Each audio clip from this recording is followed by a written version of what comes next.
Good morning, welcome to Morning Outlook. This is Kim speaking on Monday the 9th of December. Okay, so the euro dollar, nothing to affect it news-wise today, very little coming out that may affect it from a fundamental point of view, so we're left with the technicals. Let's just look at where we are here in short term. Now, is this bear flag? Well, bear flag, look at the break of the lows if it was, but do wonder the price action we're seeing here, high low coming through, daily pivot above. Well, may get up to that point. We'll see what happens at that level. It's not, it's 65. You're talking very few pips here. If I got this right, crikey. Yeah, 65, 70, 6 pips up to its daily pivot there. Has some potential, we'll see, but no profit in that for us, or no target or entry.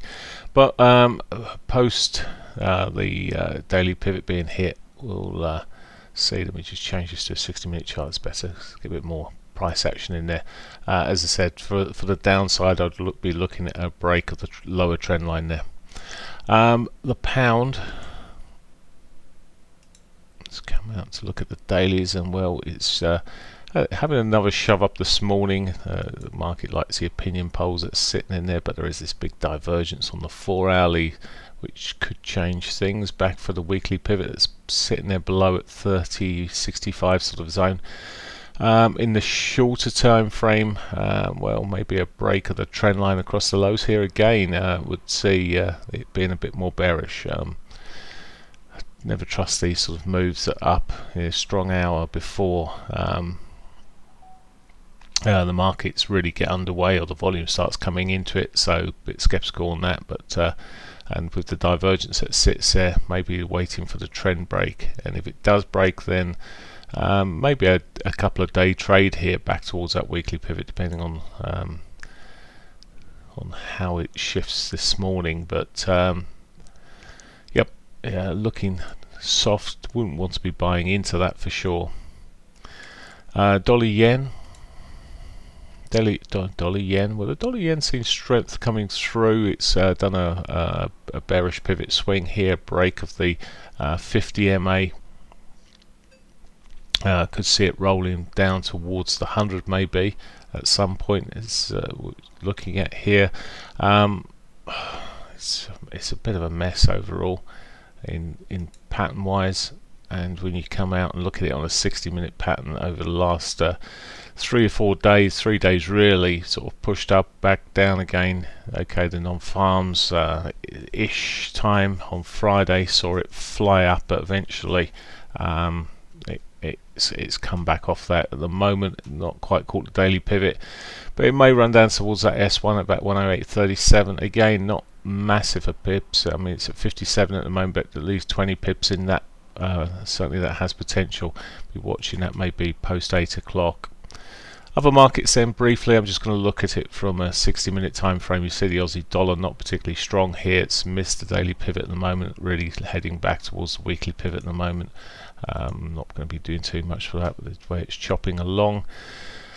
Canadian dollar saw some weakness there on Friday. Again, it's just consolidating where it is, maybe the weekly pivot, but it's a mess. And finally, the New Zealand dollar. Well, it's just in a steady move, really. High lows, high highs, majority through that. It's pitched up, it's closed beyond the daily 200. Maybe it's got more upside. I'm all the time waiting for the down day or whatever. It's got the potential. There may have been a bit of divergence over these highs there. It looks like more divergence running into Friday there. But at the moment it's been running okay. Friday actually afternoon well, on MACD I'm sure it must be diverging. There we go, it's certainly diverging across that time frame, so there is a point where this may roll over, but at the moment I'm looking at it much bigger time frame and expecting the continuation of the position. We'll see how that runs, but that's it news wise today. There's just one element in news which is already I'm saying it's already out now. It's No, yes, it's out. It's until not out. It's 10:05 p.m., not 10:05 a.m. So that's much later today. The Reserve Bank of Australia Governor Lowe speaking there. Really, this week we probably will see the lead up to Wednesday when we get the Fed meeting on Wednesday. There's no expected changes there. It's really what's said in the press conference, and but again, there's no real expectation of any changes of tact on that either. So any changes from what's expected there is more likely to create volatility than actually anything else. So we'll see. It's more what's said than actually done. Have a great week, great day. I'll speak to you tomorrow. Bye for now. God.